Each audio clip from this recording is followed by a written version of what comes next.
Hello बच्चों। तो ये जो हम बताए थे कि हर दिन लगभग आपको 2-3 इंपॉर्टेंट क्वेश्चंस कराएंगे। तो आज आई थिंक कि प्योर रोलिंग का लास्ट मीन्स कल एक दिन दिया और आज हम लोग 2-3 क्वेश्चंस प्योर रोलिंग का करेंगे। और आई थिंक यही इस इतने ही पैटर्न से आपको लगभग अगर क्वेश्चंस अगर इस टॉपिक से आया तो इतने ही पैटर्न से आएगा, इससे ज़्यादा कुछ नहीं आएगा। बस आप इसे थोड़ी ऑनेस्टली देख लो और इसको कैसे करना है वो अप्रोच मैं बताता हूँ, उसमें शॉर्टकट्स भी बताऊँगा। तो वो शॉर्टकट्स के साथ साथ जो बेसिक कॉन्सेप्ट्स मेनली कल मैंने डिस्कस किया उसको देखना। कुछ बच्चे ने बताया था कि कुछ शैडो आ रहा है बोर्ड पे, कुछ अलाइनमेंट का प्रॉब्लम है, तो वो सब मैं कोशिश कर रहा हूँ तो धीरे धीरे इम्प्रूव करने का। देखो उसमें कितना परसेंटेज कर पाता हूँ। अभी जैसे आपके लिए क्वेश्चंस है कि अभी ये एक सरफेस है, इस सरफेस पे एक ये कुछ एक कह दो कि एक मैं ये सिलेंडर डाल देता हूँ। ये सिलेंडर है, ये एक सिलेंडर है जिसका मास कैपिटल एम और रेडियस कैपिटल आर दिया हुआ है। और ये मैं दिया हुआ क्वेश्चन में ऑलरेडी दे दिया है कि ये ए एक्सलेशन से जा रहा है। देखो ऐसे इसको ये अलाइन आपको क्वेश्चन में ऐसा दिया हुआ है कि ये एक रूलिंग थिंग्स है, इस पर एक रस्सी रस्सी जो एक रूप जो है सो इसके अंदर पूरी तरह से ऐसे लपेट करके रखा हुआ था। अब ऐसे इसको क्या कर देते हो, एक दूसरे पुल्ली, ये पुल्ली मासलेस है, ये वाला पुल्ली मासलेस है। और फिर इसके ऊपर से ये देखो ये ब्लॉक एक लटका हुआ है बी एम मास का। ठीक है, आपको क्वेश्चंस में ये दिया हुआ है, पहले से दे दिया है कि ये देखो क्या करता होगा, ये मास जो है इस पे क्या एक mg फोर्स लगता होगा जिसके कारण इस रस्सी में टेंशन क्रिएट होता होगा। उसके कारण ये क्या होता होगा, इस पे देखो यहाँ पर में भी एक टेंशन फोर्स लगता होगा। वो टेंशन फोर्स क्या करता होगा, देखो टेंशन फोर्स किधर की तरफ लगेगा, यहाँ पर अगर मैं टेंशन फोर्स पूछूँ तो किधर की तरफ लगेगा, इस डायरेक्शन में लगेगा। अब इस डायरेक्शन में टेंशन लगेगा, देखो इसके सेंटर ऑफ मास जो है उसके अबाउट तुम फील करो। तो आर वेक्टर क्या होता है, आर वेक्टर हमेशा इससे जिस पॉइंट पे फोर्स लग रहा है वहाँ से जाओ, यहाँ से ऐसे आर वेक्टर इस लाइन की तरफ हम लोग जाते हैं और फिर इस लाइन की तरफ जाते फिर देखो तो ऐसे ऐसे लगिए, इसको कोशिश कर रहा है ऐसे करके रोटेट करने का, आर से एफ की तरफ मैं जा रहा हूँ। तो ये एक्चुअली एक टाइप से ऐसा एंगुलर एक्सीलरेशन क्रिएट करने की, एक ऐसा टॉर्क क्रिएट करने की कोशिश कर रहा है। ठीक है, ये एक इस डायरेक्शन में टॉर्क क्रिएट करने का कोशिश कर रहा है। तो ये रोटेट होना शुरू हो जाएगा, ये रोटेट शुरू होना जाएगा। और ये क्वेश्चंस में आपको दे दिया, ये जब रोटेट होना शुरू हो जा रहा है तो ये प्योर रोलिंग में रहता है। ये क्या चीज़ करता है, प्योर रोलिंग में रहता है।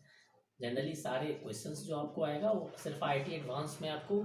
स्लाइडिंग के साथ क्वेश्चंस आएगा, नहीं तो मोस्ट केसेस में प्योर रोलिंग का आएगा। स्लाइडिंग का जस्ट कंसेप्ट के लिए पूछेगा, जिस समय स्लाइड हो रहा है तो रिलेटिव क्या रहेगा फ्रिक्शन फोर्स लगेगा नहीं लगेगा, फ्रिक्शन अपना मैक्सिमम फोर्स लगेगा, एनर्जी का लॉस होगा कि नहीं होगा, कंजर्वेशन ऑफ एनर्जी उस समय, मैकेनिकल कंजर्वेशन ऑफ एनर्जी। मतलब जो ऑब्जेक्टिव क्वेश्चंस में देखते हो ना आपको, जस्ट थ्योरी बेस्ड क्वेश्चंस रहता है। स्लाइडिंग पे ज़्यादा से ज़्यादा उतना ही पूछता है। एडवांस में जी के एडवांस में उसका उस पर क्वेश्चन पूछेगा, नहीं तो सारा क्वेश्चन प्योर रोलिंग का रहता है। तो अभी भी ये कह रहा है आपको प्योर रोलिंग करता है, ये ए है। तो आपको देखो एक्सलेशन ऑफ ए, अब जैसे कहीं कुछ लिखा नहीं हुआ है ना, किसी इसका इसी किसी पार्टिकल का नाम नहीं लिखा हुआ, केवल दे दिया इस ब्लॉक का था, हमेशा उसके सेंटर ऑफ मास का दिया रहता है डेटा, समझ गया। कभी डेटा में जैसे मैंने ये लिख दिया सिलेंडर है, तो आप हमेशा मतलब जो क्वेश्चन का एजम्पशन लोगे, अगर मुझे हॉलो कहना रहेगा ना तब भी मैं लिख दूंगा, और नहीं तो क्वेश्चन में सिर्फ सिलेंडर लिखा है तो हमेशा क्या है उसको एज्यूम करोगे सॉलिड है, सॉलिड सिलेंडर। तो सॉलिड सिलेंडर लिखने की जरूरत नहीं है, कुछ नहीं लिखा हुआ है, सीधा लिखा हुआ है स्फीयर, इसका मतलब सॉलिड स्फीयर है। सिर्फ लिखा हुआ है सिलेंडर, इसका मतलब सॉलिड सिलेंडर है। ठीक है, अगर हॉलो कहना रहेगा तो वो लिख दिया रहेगा क्वेश्चन में। तो ऐसे क्वेश्चन को इंटरप्रेट करना, कई बार हम क्वेश्चन को रॉन्ग इंटरप्रेट करते हैं और रॉन्ग डेटा पुट कर देते हैं। तो फिर आप एक्सलेशन ऑफ बी निकालना है आपको। तो इसका मतलब क्या, देखो अब इसको कितना एकदम शॉर्टकट से आप करो, कुछ भी बहुत ज़्यादा जो है सो इसमें ये लगाने की जरूरत नहीं, क्योंकि इसका एक्सलेशन आपको ऐसे दे दिया है। तो आप क्या करोगे, और ये कह रहा हूँ मैं प्योर रोलिंग में, इसका मतलब सोचो कि और ये जिस सरफेस पे रखा हुआ है सरफेस रेस्ट में है ना, ये सरफेस घूम नहीं रहा है, करेक्ट। तो इसका मतलब जो पॉइंट ऑफ कॉन्टैक्ट है, जो पॉइंट ऑफ कॉन्टैक्ट होता है उसका क्या हुआ, तो देखो ट्रांसलेशन के कारण क्या हुआ, इसका दिया हुआ था कि ए है सेंटर ऑफ मास का ये दिया, तो मैं एज्यूम करूँ इस पॉइंट का नाम कुछ पी पॉइंट कर दूँ। तो पी पॉइंट पे वेलोसिटी का मैं अगर एक्सलेशन का ये बनाऊँ तो कैसा होगा, ये एक ट्रांसलेशन के कारण आ गया, करेक्ट, ये ट्रांसलेशन के कारण आ गया। और रोटेशन के कारण भी इसको उतना ही मिलना चाहिए, रोटेशन के कारण भी उतना ही मिलना होगा। रोटेशन कितना होता होगा, कुछ अल्फा से रोटेट करता होगा। अब रोटेशन के कारण कितना इसको मिल जाएगा, अल्फा इंटू आर मिल जाएगा। तो ये अल्फा इंटू आर इसको उतना ही मिलना चाहिए ताकि ये क्या रहे, रेस्ट में रहे। मतलब रेस्ट में इसीलिए कहना चाह रहा हूँ कि देखो होता तो वेलोसिटी, रेस्ट मतलब वेलोसिटी को डिफाइन करता है, बट एक्सलेशन अगर जरा भी एक्सलेशन हो जाएगा तो फिर वहाँ वेलोसिटी उसको मिल जाएगा ना, तो प्योर रोलिंग नहीं होगा ना, क्योंकि जैसे ही एक्सलेशन मिल गया, अगर आपको एक्सलेशन मिलता है, देखो एक्सलेशन क्या क्रिएट कर देता है, वेलोसिटी में चेंज कर देता है। तो अगर आपको एक्सलेशन मिल गया तो ऑब्वियसली बात है वेलोसिटी भी मिल जाएगा। इसका मतलब हुआ कि ये प्योर रोलिंग करे तो यहाँ इस पॉइंट पे कहीं भी एक्सलेशन भी नहीं होना चाहिए। अगर इस पॉइंट जो पॉइंट ऑफ कांटेक्ट है उसका कभी एक्सलेशन भी उस पर नहीं होना चाहिए। इसका मतलब क्या हो जाना चाहिए, ए का वैल्यू, इसका मतलब ये प्योर रोलिंग में है तो इस प्योर रोलिंग के कंडीशन से ए का वैल्यू और अल्फा के बराबर हो जाना चाहिए। क्लियर, इस पॉइंट पे क्लियर हो गया। तो आपको ये वाला निकल गया कि अच्छा आर आपको अल्फा अल्फा कुछ निकालने की जरूरत है, आपको ए और आर में ऑलरेडी रिलेशन मिल गया। अब सोचो कि अच्छा जिस पॉइंट पे ये रस्सी रिलीज, ये इस बी जो ब्लॉक है ये कितना नीचे आएगा। तो देखो इस क्वेश्चन को एकदम सिंपल तरीके से सोचो। पहले आप न्यूटन्स लॉ समय क्या करता था, न्यूटन्स लॉ और यहाँ पर भी कितना थोड़ा सा रोटेशन में क्या डिफरेंस हो जाता है ना, मैं वही इंटरप्रेट करने की कोशिश करता हूँ। आप ये सोचो न्यूटन्स लॉ में क्या करते, मैं ये ब्लॉक दे देता, इसी में रस्सी बांध देता, यहाँ पर भी फिर ऐसे ही एक पुल्ली लगा देता, एक पुल्ली लगा करके एक पुल्ली ऐसे लगा दिया, इसको ऐसे डाल दिया, ऐसे करके पुल्ली लगा दिया और ये ब्लॉक मतलब जैसे है उसके सेंटर ऑफ मास में ही लगा दिया और फिर ऐसे करके लटका देगा। क्या होता है, ये अगर रस्सी 1 मीटर आगे की तरफ बढ़ता है तो ये रस्सी भी 1 ही मीटर नीचे आएगा। क्लियर, ये रस्सी अगर 1 मीटर इस डायरेक्शन में जाता है तो ये रस्सी आपको क्या लगता है 1 ही मीटर 1 मीटर ही किधर आएगा, नीचे की तरफ आएगा, क्योंकि रस्सी का लेंथ जो है वो सेम ही रहता।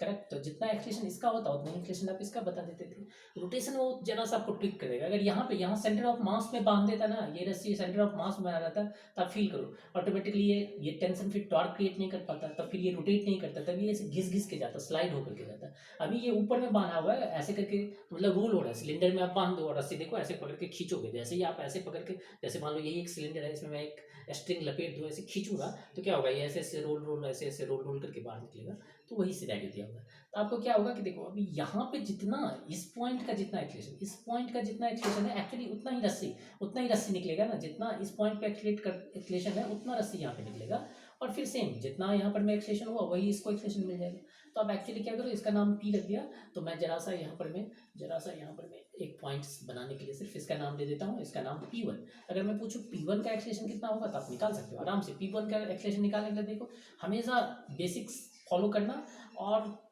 गलत होगा ही नहीं। देखो ये क्या चीज़ है, रोटेशन के अंदर दिया हुआ है ना, तो पहले देखो कि क्या उसके पास ट्रांसलेशन मोशन है, हाँ है, ट्रांसलेशन मोशन है। तो ये मेरा P1 को मैं यहाँ एनालाइज कर रहा हूँ, ये मैं यहाँ पे लिख देता हूँ कि मैं किसको एनालाइज कर रहा हूँ,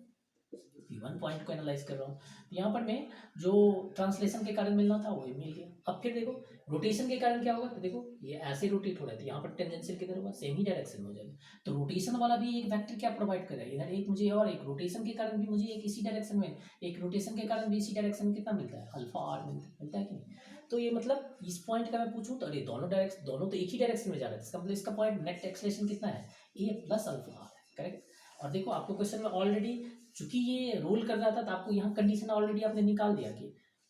ए का वैल्यू अल्फा के एग्जैक्टली इक्वल है। तो इसका मतलब क्या हुआ, ये क्या चीज़ के इक्विवेलेंट हो गया, 2a के इक्विवेलेंट हो गया। तो इसका मतलब अगर ये 2a, ये रस्सी जो फ्री हो रहा है 2a से हो रहा है, तो इसका मतलब ये ब्लॉक भी जो है गिरेगा तो कितना से गिरेगा, 2a से गिरेगा। तो बस हो गया आंसर। ए बी का मैग्नीट्यूड पूछेगा तो कितना होगा 2a, ये हो गया आंसर। ठीक है, तो मतलब मुझे नहीं लगता कि इसमें बस हमें कभी भी देख लो कि रोलिंग पे आया उसमें फिर लगा दिया, फिर उसमें किसी दूसरे ब्लॉक का पूछ रहा है तो ऐसे ही कोरिलेट करना है कि अच्छा सेंटर ऑफ मास का कितना दिया हुआ है, सेंटर ऑफ मास का अगर दिया हुआ है तो फिर उससे अगर वो रोटेशन करेगा तो उसका जो पॉइंट ऑफ कांटेक्ट है उसके बीच कोरिलेशन कर लो, तुम कुछ अल्फा मान लो और फिर कोरिलेट कर लो। और फिर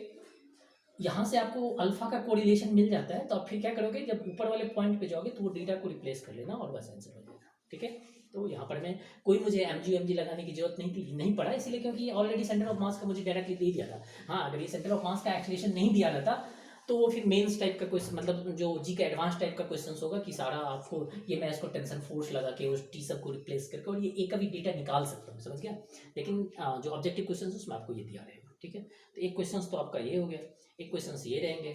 इस टाइप के क्वेश्चन रहेंगे जो आप आई होप कि आराम से कर लोगे। एक दूसरे टाइप का क्वेश्चन देखो, इस दूसरे टाइप का क्वेश्चंस में क्या प्रॉब्लम है कि एक दूसरे टाइप के क्वेश्चंस में मैं क्या कहना चाह रहा हूँ कि ये जो है आपका अभी तक जितना भी हम कह रहे थे उसमें कह रहे थे कि जो जिस सरफेस पे ऑब्जेक्ट रखा हुआ है ना वो सरफेस हमेशा रेस्ट में रहता था। तो अभी मैंने क्या कर दिया, नहीं उस सरफेस को भी मैं क्या कर दिया, कुछ डाल दिया हूँ। वो सरफेस भी अब सर्टेन वो कर रहा है, आपको क्या कर सकते हो तो ये सर्टेन स्पीड से जा रहा है। तो जैसे आप देख लो कि ये यहाँ पर मैंने दे दिया कितना स्पीड से जा रहा है, यू स्पीड से जा रहा है। अब ये यू स्पीड से जा रहा है, इसका नाम बी है, बी का यू दिया हुआ है, इस वाला ब्लॉक का पूछ रहा है। और ये भी आपको जितना भी क्वेश्चंस मैं करा रहा हूँ सब में पहले से जब से ले लो प्योर रोलिंग, यहाँ भी प्योर रोलिंग है। तो बस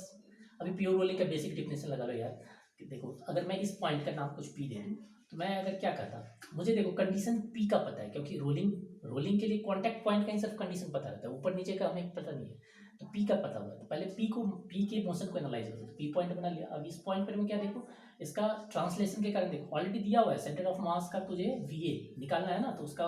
सेंटर ऑफ मास का मैंने वी ए मान लिया, तो ऑब्वियस सी बात है इसको भी एक तो इस डायरेक्शन में रिजिड बॉडी के कंसेप्ट के हिसाब से ऑटोमेटिकली इसको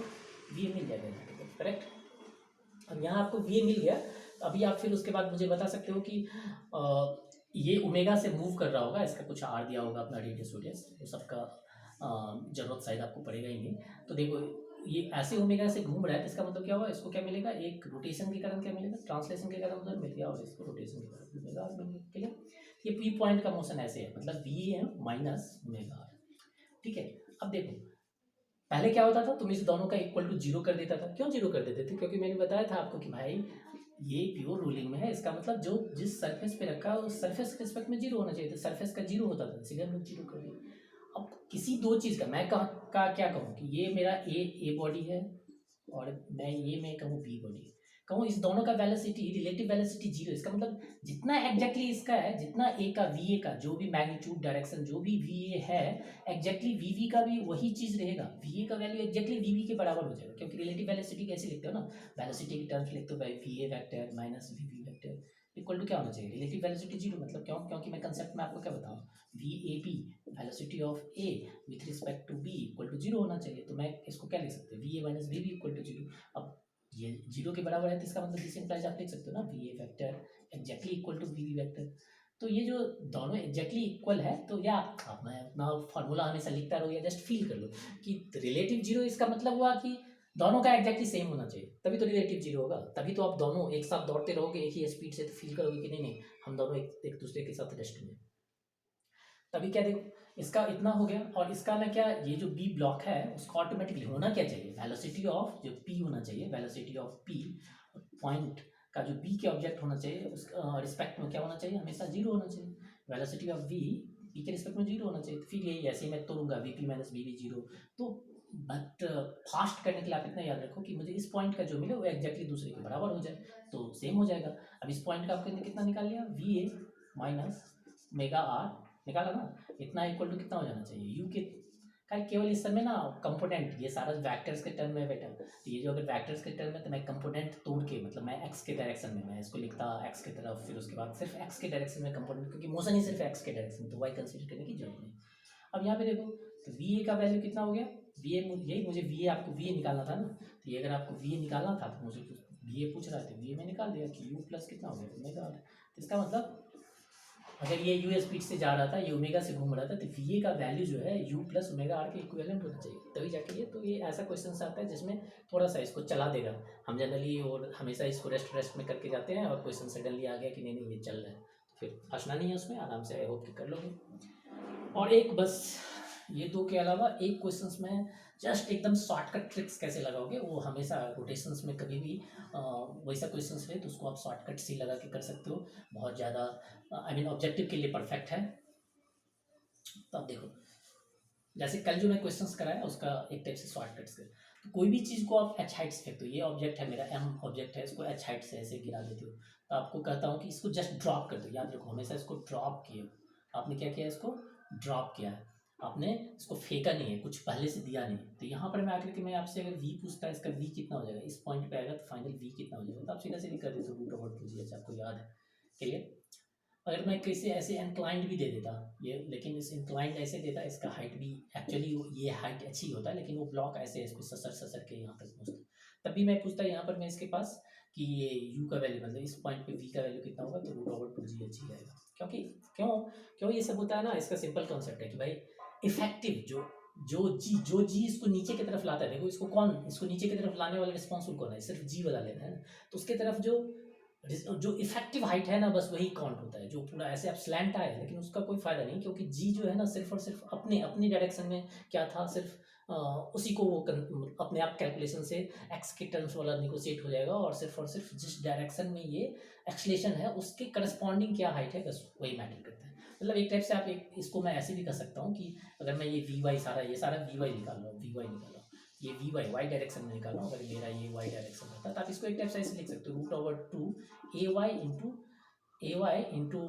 क्या कर सकते हो, वाई सीधा लिख देता हूँ मैं, वाई डायरेक्शन, मतलब कहने का सेंस जनरलाइज फॉर्म है कि वाई डायरेक्शन में कितना आप मोशन किए, वाई डायरेक्शन में कितना एक्सलेशन है, ऐसे करके आप कर सकते हो। अगर ये सारा कंडीशन याद रखो कि सिर्फ सब में मैंने ड्रॉप किया है, यू का इनिशियल वेलोसिटी हमें 0 तक, ये बात सही होता है, आपको ये याद है। कल मैं देखो ऐसे सेम क्वेश्चन आपको दिया था, केवल उसमें रोटेशन डाल दिया था, करेक्ट ना, ऐसा ही क्वेश्चन दिया था, ये थीटा दे दिया था, ठीक है, और ये बोल दिया था क्या क्या, ये बॉडी जो है यहाँ से ये रोटेट कर रहा है, ये प्योर रोल करके आता है, ठीक है, ये क्या करके आता है, प्योर रोल करके आता है, करेक्ट, ठीक है। तब इसको मैं बोला था कि निकालने के लिए बहुत ज़्यादा टाइम है, फिर यहाँ पे आके मैं पूछा था कि इसका कितना हो जाएगा, वी कितना हो जाएगा, वो निकाला था, बहुत सारे कॉन्सेप्ट्स बताए थे, और फाइनली आपने किसको कर लिया था, क्या, work energy conservation of mechanical energy लगा के इसको कर लिया था। अभी भी मान लो कि ये हाइट अगर एच दिया हुआ है या फिर ये लेंथ एल दिया रहेगा, तो अगर मैं क्वेश्चंस में जो गिवन है ना उस हिसाब से कोरिलेट कर लेना, आप सिर्फ याद रखो कि इफेक्टिव हमें वाई के डायरेक्शन, देखो अभी भी ये नीचे क्यों आ रहा है, एमजी पहले इसको लगा ना, वही एमजी इसको ट्राई करना शुरू किया ना नीचे लाने का, करेक्ट, अगर एमजी लगता ही नहीं तो ये नीचे आने की टेंडेंसी ही नहीं रखता, तो फिर आपको जो है सो कुछ सोचने की जरूरत नहीं थी। तो अगर ये नीचे आने की कोशिश कर रहा है तो इसका मतलब एमजी रिस्पॉन्सिबल, मतलब वाई के डायरेक्शन में जो हाइट है सिर्फ वो कंसिडर, अगर ये एल दिया हुआ है, क्वेश्चन में एल दिया हुआ है तो H equal to L cos theta अपना लिख लेना, जैसा हमने कल लिखा था H equal to L cos theta कर सकते हैं। अब इसके लिए मैं वी वाई तो शॉर्टकट ऐसे याद रखो, ठीक है, याद रखना चाहिए हमें ऐसा कि रूट ऑफर, ठीक है, जो मान यहाँ पर मैं भी एक्चुअली यहाँ ये फॉर्मूला ऑटोमेटिकली मैं अभी जो लिखूंगा उससे ऑटोमेटिकली ये डेराइव हो जाएगा, समझ गया, ये मेन फॉर्मूला हो, इससे आप ये कर सकते हो कि मैं डेराइव कर सकता हूँ। तो आप क्या कर देना, ट्वाइस इंटू मास इंटू जो एक्सलेशन है सो एक्सलेशन ए वाई की तरफ जो है सो, ठीक है, तो यहाँ पर मैं एक्सलेशन ए वाई की तरफ कितना है, अब एक्सलेशन ए वाई की तरफ जी है सो, और फिर देखो वाई डायरेक्शन में कितना हाइट कम, एच, तो एच हाइट, और एक तरफ से देखो सिर्फ अगर यहाँ सब में क्या होता था, सिर्फ और सिर्फ जो ये मास था वो सिर्फ ट्रांसलेशनल मोशन होता था, सिर्फ ट्रांसलेशनल मोशन रिस्पॉन्सिबल था इसको नीचे लाने के लिए, देखो सिर्फ ट्रांसलेशन कर रहा था, सिर्फ सब स्लाइड करके आ रहा था, रोटेशन नहीं हो रहा था। तो आप यहाँ क्या लिख लेना, मास ट्रांसलेशनल, मास ट्रांसलेशनल प्लस मास रोटेशनल, ठीक है, मास रोटेशनल, इस टाइप से आप समझ लो, ठीक है। अब इसको अगर डेटा डाल दोगे आप तो कल जितना आया देखना उतना ही आ जाएगा, 2m जी, एच की जगह देखो अगर ये एल दिया हुआ था तो हम कितना लिख सकते थे, एल साइन थीटा, ठीक है,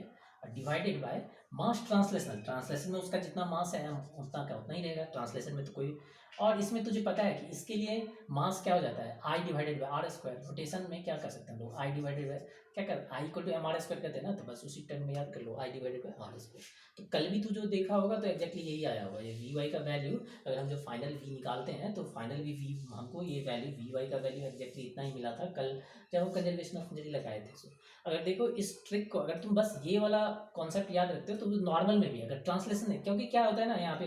रोटेशन में आते आते हम क्या करते हैं, ट्रांसलेशन प्लस रोटेशन हर जगह, देखो यहाँ पर इस पॉइंट का पी एनालाइज का वेलोसिटी एनालाइज करना था, क्या करते थे, ट्रांसलेशन के कारण वेलोसिटी प्लस रोटेशन के कारण वेलोसिटी एनालाइज करते थे ना, अभी इससे पहले यहाँ पे प्रॉब्लम समझाया एक्सलेशन में, सेम सब जगह करते हैं। तो उसमें क्या होता है, दोनों चीज़ आ जाता है, तो जो चीज़ आप इसमें जो फॉर्मूला आप डिराइव करना सीख लेते हो ना वो हर जगह उसी का, सिर्फ रोटेशन पार्ट हट जाता है, तो बस अगर जैसे मान लीजिए कि मैं सिर्फ ये ट्रांसलेशन वाला लाना चाहूँ तो क्या हो जाएगा, देखो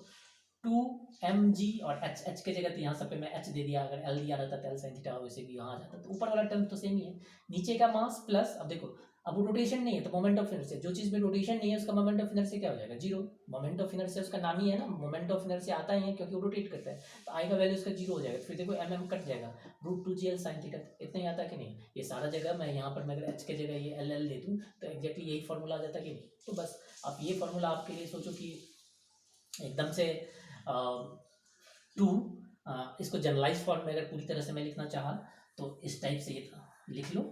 कि वाई के डायरेक्शन में जो सिर्फ मोशन होता है, क्योंकि आपको आएगा नीट में चाहे करो चाहे आईटी मेंस में आएगा इतना ही, कोई जेड डायरेक्शन में और किसी और डायरेक्शन में ऐसे फेक करके नहीं आएगा, तो वाई डायरेक्शन के कारण उसके क्या हुआ, उसके कारण सिर्फ सीधा सीधी आप √2 जनरल फॉर्मूला के लिए मास इंटू क्या चीज़ लिखोगे, A Y into Y direction में उसका displacement Y divided by mass plus inertial mass, मतलब mass translational plus mass rotational, I by R square. इसको मैं एक टाइप से लिखने के लिए समझना आने के लिए आपको इसे कर दूँ, ये हो गया ट्रांसलेशन मोशन के कारण एम टी, इसको कर दो, और इसमें थीटा को आप क्या याद रखोगे हमेशा करने के लिए एम इनर्शियल, मतलब इनर्शिया के कारण, रोटेशन के कारण जो है सो, या एम ट्रांसलेशन के कारण क्या है, एम रोटेशन के कारण क्या है। ये फार्मूला याद रखो बस, कुछ भी कहीं भी रहे, क्योंकि इसका स्पेशल केस, इसी फार्मूला का ये सब सारा स्पेशल केस है, तो ऐसे करके आप निकाल सकते हो फास्ट। तो आई थिंक कि आपको ये सब क्लियर हो गया होगा। और अगर कोई डाउट है तो आप कमेंट सेक्शन में लिखिए कि हाँ प्योर रोलिंग का मुझे कुछ और चाहिए, कुछ और टाइप के कॉन्सेप्ट चाहिए। तो जिसको जिस टाइप का क्वेश्चन चाहिए उस कमेंट्स के बेसिस पे मैं देखूंगा किस टाइप का कमेंट्स है, किस टाइप के क्वेश्चन ज़्यादा चाहिए आपको, उस हिसाब से मैं जो है सो 1-2 क्वेश्चन और कराऊंगा। अदरवाइज आई थिंक कि ये जो आपको मैंने लगभग 4-5 टाइप के क्वेश्चन कराना सिखाया रोलिंग मोशन में, इससे ज़्यादा नहीं रहेगा। ठीक है, थैंक यू, बाय बाय।